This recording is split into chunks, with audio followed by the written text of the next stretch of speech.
Dzień dobry, witam serdecznie w takim nietypowym trochę anturażu, ale jeżeli jesteś moim psychofanem i śledzisz każdy film, który umieszczam na kanale, czy umieszczamy na kanale, zapewne zauważysz, że dokładnie 2 lata temu, 24 marca 2024 roku, opublikowałem na tym kanale bardzo podobny film na bardzo podobny temat. Otóż 2 lata temu właśnie w ten sposób, w takiej konwencji postanowiłem na luzie zrecenzować wideorejestrator, flagowy ówczas wideorejestrator Blackview DR970 X2CH LTE+. Bardzo skomplikowana nazwa, ale wówczas to był absolutnie topowy wideorejestrator Blackview za ponad 3000 zł i wówczas powiedziałem w nim coś takiego. Czy warto kupić Blackview DR970X z najnowszej serii Plus, a szczególnie ten model LTE+? Nie warto kupować tej kamery, nie warto wydawać 3300 zł, chyba że... No i 2 lata później, w 2026, w marcu, nagrywam ponownie w tej samej konwencji film, w którym postaram się odpowiedzieć na to dokładnie to samo pytanie, czy warto kupić wideorejestrator Blackview za ponad 3000 zł. A jaka będzie odpowiedź? Czy taka sama, czy inna? Przekonasz się na końcu tego filmu. Zapraszam! Tylko sprawdzone kamery samochodowe. Prezentuje Dawid Lorenz z wideorejestratory24.pl.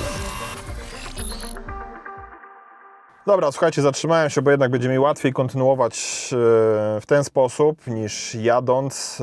No i dobra, 2 lata mijają. Kolejne modele flagowe od Blackview, tym razem seria Elite, Elite 8, Elite 9, Elite 10, wideorejestratory bliźniacze i fizycznie, i funkcjonalnie, natomiast jedyna różnica pomiędzy nimi to jest optyka. W Elite 8 mamy 2K z przodu i z tyłu, w Elite 9 mamy 4K z przodu, 2K z tyłu, no i w Elite 10 mamy 4K z przodu i 4K z tyłu. A ja od ponad miesiąca testuję taki oto zestaw. Proszę bardzo, tutaj mam Blackview Elite 10. Tutaj mam pięknie do niego przysposobiony moduł LTE z kabelkiem po prostu owiniętym wokół lusterka. Takie oto tymczasowe, prowizoryczne rozwiązanie. Ale jak wiadomo, prowizorka często bywa najlepsza. A pod fotelem kierowcy Powerbank Blackview Ultra Battery B130A. O, proszę. Pod spodem jeszcze drugi Powerbank od 70 Mi. Ale generalnie do Blackview jest podłączony oczywiście Powerbank Blackview. No i tu muszę przyznać, że zestaw bo dość mocno doposażony, bo i moduł LTE, i powerbank oczywiście trzeba dokupić jako osobne akcesoria.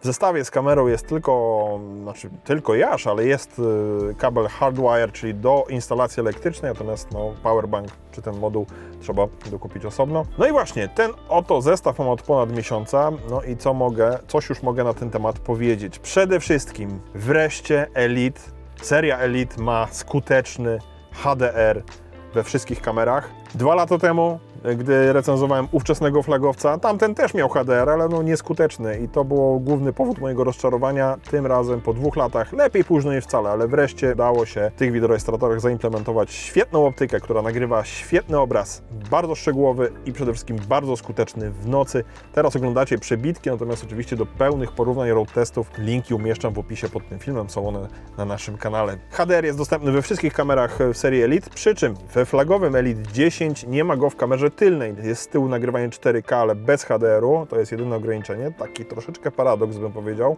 Z tego punktu widzenia myślę, że warto rozważyć Elite 9 jako najbardziej optymalny wybór, gdzie mamy HDR, 4K HDR z przodu i 2K HDR z tyłu. Z tyłu niższa rozdzielczość, ale też z HDR-em. Co poza tym, oczywiście bezkonkurencyjna usługa Blackview Cloud, czyli usługi chmurowe.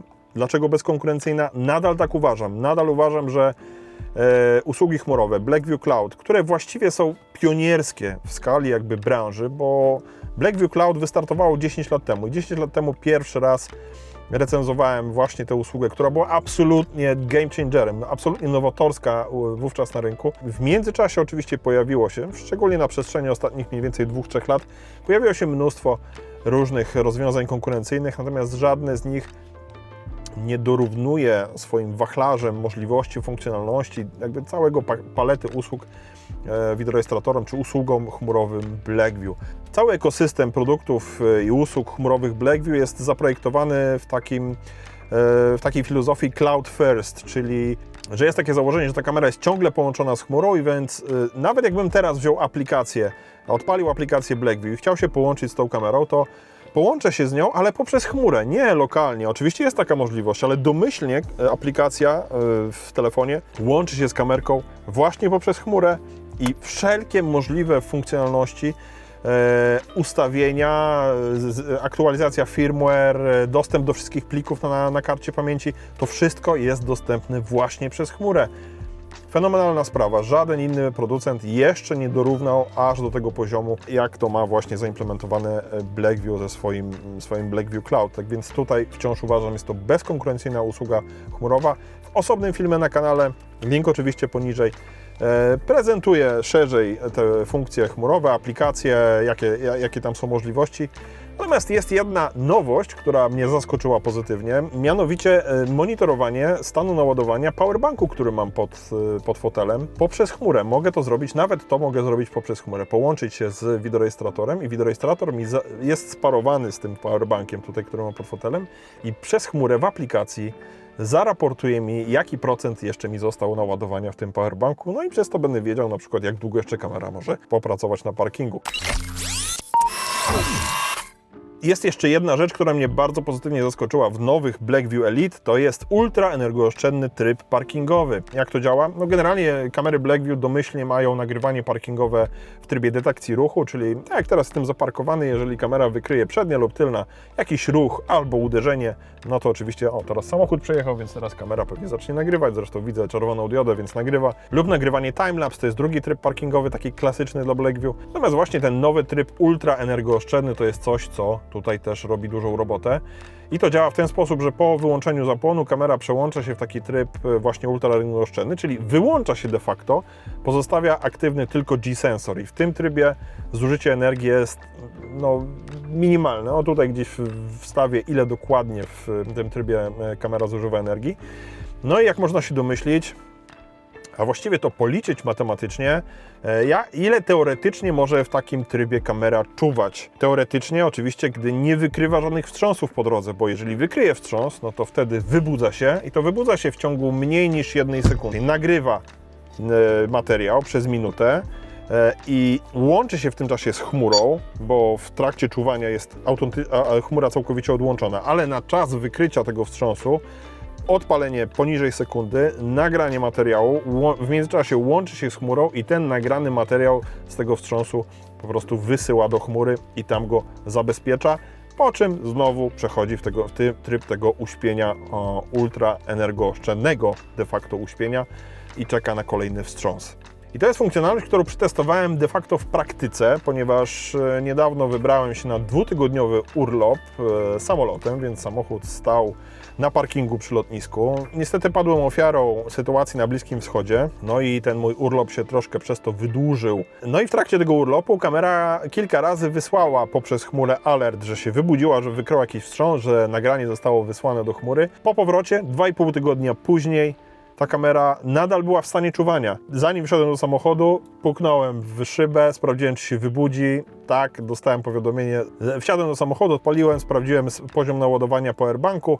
On tam miał bodajże 60 kilka procent, więc nieco ponad 30% zeszło przez te 2,5 tygodnia. Energooszczędny tryb Blackview, tutaj mnie zaskoczył. Z tego właśnie w takim praktycznym teście, gdy ponad 2,5 tygodnia po prostu samochód stał na parkingu przy lotnisku.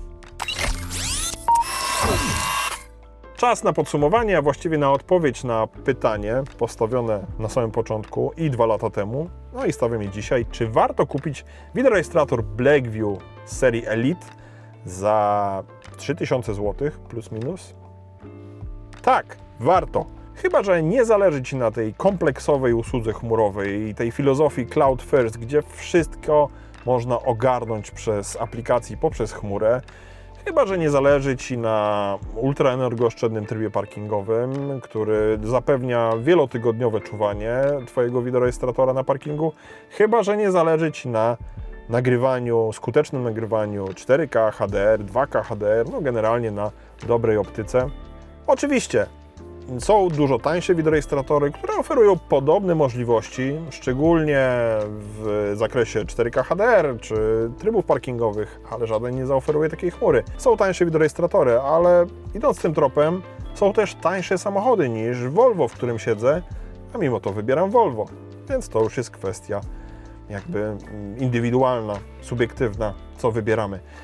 Summa summarum, zmierzam do tego, że w porównaniu z moimi odczuciami 2 lata temu, gdzie tak naprawdę byłem rozczarowany Blackview tym, że w swoim flagowym wideorejestratorze nie dopięli wszystkiego na ostatni guzik i tego HDR-u, tej wisienki na torcie, czy właściwie takiej podstawy w tej klasie wideorejestratorów brakowało. Teraz mamy do czynienia z Blackview Elite, z całą serią wideorejestratorów, która ma wszystko. I wreszcie mogę śmiało powiedzieć, że to jest flagowy wideorejestrator, który jest godny polecenia. Cena wysoka, akcesoria dodatkowe też nie są tanie, więc to jest naprawdę drogi wideorejestrator, nie dla każdego, nie na każdą kieszeń. Ale jeżeli stać Cię na to, jesteś w stanie położyć te 3000 lub więcej, w zależności od tego, co jeszcze tutaj chcesz dobrać, to ja uważam, że warto. I na koniec taka dygresja. Czy zatem Blackview Elite 10 zostanie na dłużej w moim samochodzie, a może nawet na stałe? No i tutaj muszę powiedzieć, że najprawdopodobniej tak, tylko muszę sobie tu poukładać te kabelki, ponieważ jak niektórzy z Was wiedzą, być może są tacy, którzy oglądają w miarę regularnie filmy na tym kanale, ja mam słabość do Blackview i kiedyś to był mój absolutnie ulubiony producent. Miałem zawsze jakiś wideorejestrator Blackview w samochodzie. No i po tym moim doświadczeniu 2 lata temu, no odpuściłem szczerze mówiąc, ale stara miłość nie rdzewieje i Blackview wraca do moich łask. Co Ty o tym sądzisz? Daj znać w komentarzu, czy to wszystko, co oferuje Blackview, jest warte swojej ceny? A może jednak ja nie jestem tu obiektywny? Czekam na Twój komentarz, a tymczasem dzięki serdeczne za oglądanie i do następnego razu. Cześć! Subskrybuj nasz kanał na YouTube, obserwuj media społecznościowe i stronę wideorejestratory24.pl.